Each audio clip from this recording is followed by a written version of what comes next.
Shavua Tov, wishing everyone a wonderful week. Mishnah Yomi is in chapter 11 of Nedarim, the second Mishnah. Now, yesterday we started talking about Nedarim, vows of inui nefesh, self-affliction. And we saw that Rabbi Yossi was of the opinion that it had to be a pretty significant self-affliction.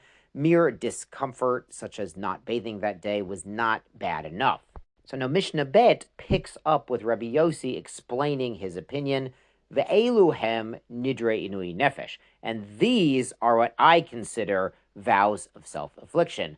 Amra, a woman says, Konam peirot haolam alai. I am banning through force of neder all of the produce of the world. Hare ze yachol lahafer. Behold, this one the husband or the father may annul. This would be significant distress on a person if they cannot eat. Perot medina alai. So what if she said, the produce of this one country is forbidden to me? So then what happens? Yavila medina acheret. The husband or the father should bring her produce from a different country. So that might be more of a schlep, is the technical scientific term. It's more of a schlep. But we saw in the last Mishnah, Rabbi Yossi says a little bit of a schlep, a little bit of discomfort is not considered inui nefesh. What if she says, Perot henvani ze alai, the produce of this shopkeeper, of this grocery store is forbidden to me, eno yachol lachafer. The husband or father cannot cancel this vow, they'll just go to a different grocery store. Ve'im, but if lo haita parnasato ele memenu, if his only source of parnasa, his only food supply, is from this grocery store or this shopkeeper, this specific mekola that she's banned, harei zayafer. So the man could annul the neder, divrei Rabbi Yossi, according to Rabbi Yossi. Now the other sages in Mishnah Aleph would disagree and say even a minor discomfort, a schlep, as the term is enough inui nefesh to annul and undo the vow. Now on to Mishnah Gimel, Konam, a ban, she'eni nehene lebriot. She says, I will not benefit from any other people.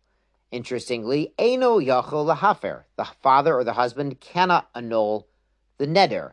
Now, the Mefarshim point out, she's not including the husband or the father in briot. Briot usually means creations or people, but he's not considered other people.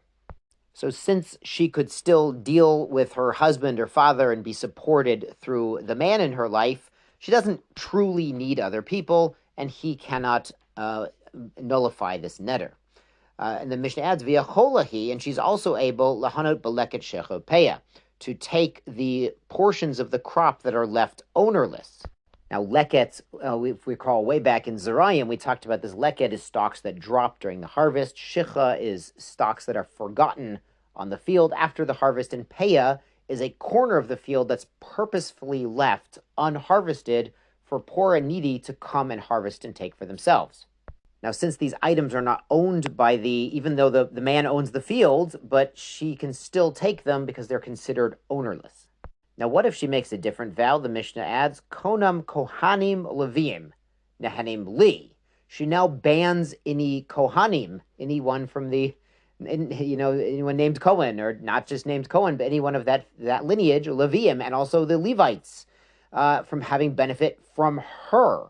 Now, this is going to be a problem if she owns a field or an orchard, and she has to separate Truma and Meiser. Of course, Truma Gedola, the first 2% tithe, goes to the Cohanim. And Meiser Rishon, that first 10% tithe, goes to the Leviim. So what will the Cohanim and Leviim do with her Truma and Meiser? Yitzlu al korcho. They may take it, even against the will of the vower. But if the person making the vow, man or woman alike, says Cohanim elu, these specific Cohanim, or Leviim elu, these specific Leviim, nehenim li, they are banned from having any benefit from me. Yitzlu acherim. So other Kohanim should take the Truma Gedola, different Leviim should take the Meiser Rishon. So as long as someone from the correct Shevet is taking the correct tithe, the mitzvah is being done, even if certain Kohanim had been excluded. And we've seen in other contexts, there's even something called Tovas Hana, Tovat Hana, sort of the right to give one's tithes is considered a potential financial benefit. So there is some value in being able to give your tithes to a specific Cohen or a specific Levi. You could even imagine a situation where there's a man who's a Yisrael, and his daughter married a Cohen. So now he has his grandson, the Cohen, and he might actually pay someone, cash money to give his truma to his grandson, the Cohen. So that's Tovat Hana. There is some sort of benefit, some value in being able to give your tithes to the Cohen or Levi that you wish. Yashar Kochachem, Shavua Tov, and a good Vach.